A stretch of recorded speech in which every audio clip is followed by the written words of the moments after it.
welcome to our YouTube channel VS Medical Classes. So friends, in this video we will discuss about CNS infection. So guys, basically जो CNS infection है हमारा general medicine के अंदर एक बहुत ही ज़्यादा important topic है। इसके अंदर लगभग हमारे 3 शॉर्ट नोट्स भी कवर हो जाएंगे अगर हम इसको अच्छे से समझ लेंगे। सो गाइज वीडियो में लास्ट तक बने रहना आपको यदि ये टॉपिक अच्छे से समझना है। ओके, सो देखिए सबसे पहले समझते हैं CNS इन्फेक्शन क्या होता है। सो गाइज बेसिकली जो CNS इन्फेक्शन है इसके टाइप्स होते हैं, सबसे पहले उसको देख लेते हैं। सो सबसे पहले हम यहाँ पर बात करने वाले हैं एक्यूट CNS इन्फेक्शन की। CNS इन्फेक्शन जैसे कि आप जानते हो सेंट्रल नर्वस सिस्टम, जैसे यहाँ पर लिखा है CNS, तो सेंट्रल नर्वस सिस्टम का जो इन्फेक्शन होता है बेसिकली ब्रेन और स्पाइनल कॉर्ड से रिलेटेड जो इन्फेक्शन होगा उसको हम CNS इन्फेक्शन कहते हैं। अब इस CNS इन्फेक्शन के अंदर हम डिस्कस करने वाले हैं एक्यूट CNS इन्फेक्शन के बारे में। ठीक है, तो अब ये जो हमारा एक्यूट CNS इन्फेक्शन है इसके अंदर हम बेसिकली 3 टाइप्स का होता है उसको डिस्कस करेंगे। जैसे कि सबसे पहला है हमारा acute bacterial meningitis. Acute bacterial meningitis. दूसरा आता है हमारा इसके अंदर एन्सेफेलाइटिस।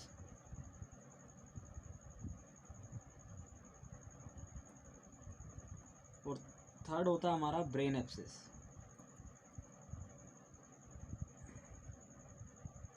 सो गाइज बेसिकली हमारा फर्स्ट पार्ट है CNS इन्फेक्शन का।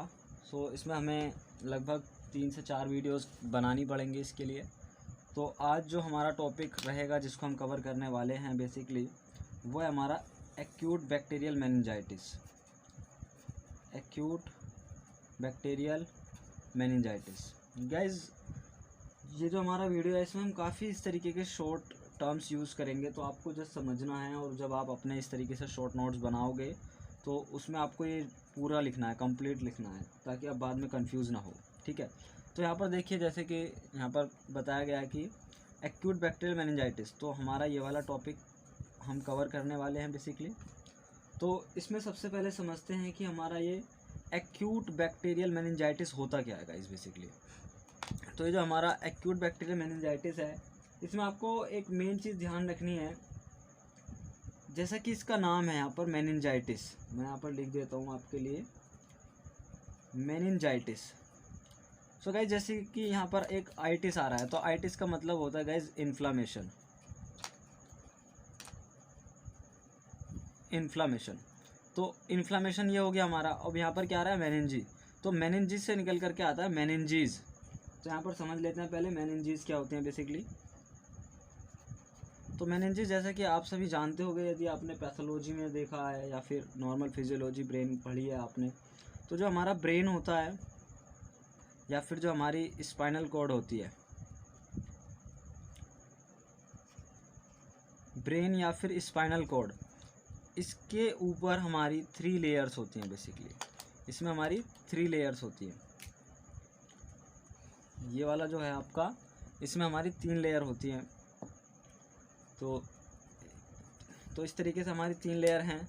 मैं यहाँ पर आपको बता देता हूँ कौन कौन सी होती हैं बेसिकली। तो एक होती है हमारी पाया मैटर, एक होती है ड्यूरा मैटर और एक होती है हमारी एरेक्नोइड।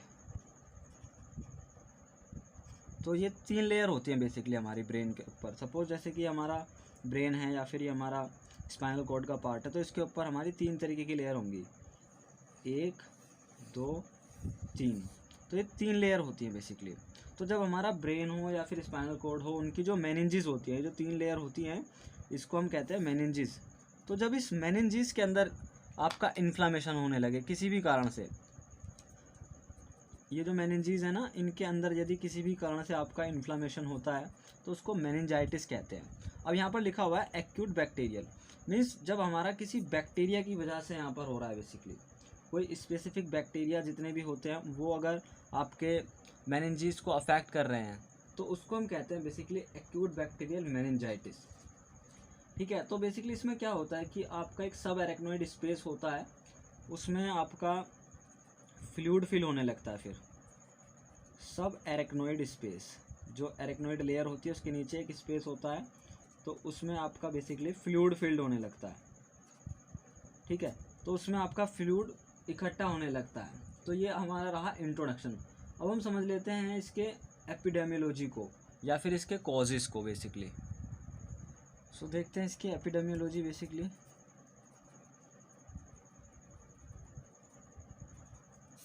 सो देखिए बेसिकली इसकी जो एपिडेमियोलॉजी होती है इसमें कुछ पॉइंट्स हमें समझने हैं।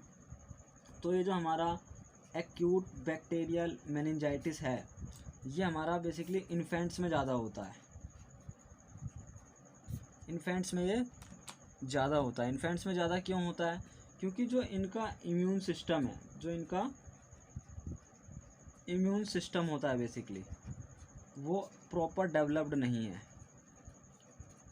जब इम्यून सिस्टम प्रॉपर डेवलप्ड नहीं है तो इनको कोई भी बैक्टीरिया ईजिली हार्म कर सकता है। तो इसीलिए ये जो हमारा एक्यूट बैक्टीरियल मेनिंजाइटिस होता है ये इन्फेंट्स में ज़्यादा देखने को मिलता है। और इसके साथ साथ बेसिकली यहाँ पर कुछ पॉइंट्स हैं, जैसे कि हम बात करें कुछ ऑर्गेनिज्म होते हैं हमारे, तो कॉमन कुछ ऑर्गेनिज्म के नेमिंग कर लेते हैं ताकि हम एग्ज़ाम में अच्छे से लिख सकें उन्हें।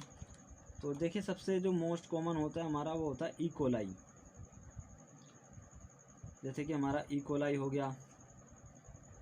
दूसरा होता है हमारा स्ट्रेप्टोकोकस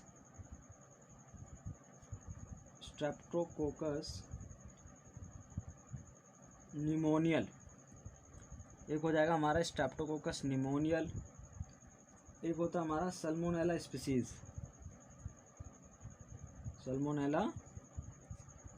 स्पीसीज़। तो इसी तरीके से और भी काफ़ी सारे बैक्टीरिया हो सकते हैं, जैसे कि हमारा एक बैक्टीरिया और ले लीजिए आप हीमोफ्लस इन्फ्लुएंजा। तो बच्चों को ये इन्फेक्शन बहुत ज़्यादा होते हैं। तो ये बेसिकली आपकी एपिडेमियोलॉजी है। इसमें देखिए इस तरीके से एक तो बच्चों में ये होता है ऐसे, और फिर देखिए और भी काफ़ी सारे इसके कारण हैं। मोस्टली ये है कि देखो जिसकी इम्यूनिटी वीक होगी ना उसको सीएनएस इन्फेक्शन होने के बहुत ज़्यादा चांसेस होते हैं। तो जैसे कोई भी हमारा पेशेंट है तो उसको हमारा ये मेनिंजेस होने का कब चांस होगा। मान लीजिए उसको मैलिग्नेंसी है, वो मैलिग्नेंसी का पेशेंट है। दूसरा वो कोई इम्यूनोसप्रेसिव ड्रग लेता है, इम्यूनोसप्रेसिव ड्रग्स अगर वो ले रहा है तो उसको हो सकता है। या फिर जैसे कि मान लीजिए किसी को एड्स है तो एड्स वालों की जो इम्यूनिटी है बहुत ज़्यादा वीक होती है। तो ये जो इस तरीके के पेशेंट्स होते हैं ये बहुत ज़्यादा ससेप्टिबल होते हैं। मीन्स ये जो पेशेंट होते हैं इनको सीएनएस इन्फेक्शन होने के चांसेस बहुत ज़्यादा रहते हैं और एक्यूट बैक्टीरियल मेनिंजेस होने के चांसेस बहुत ज़्यादा रहते हैं। सो ये हमारा कंप्लीट हुआ एपिडेमियोलॉजी।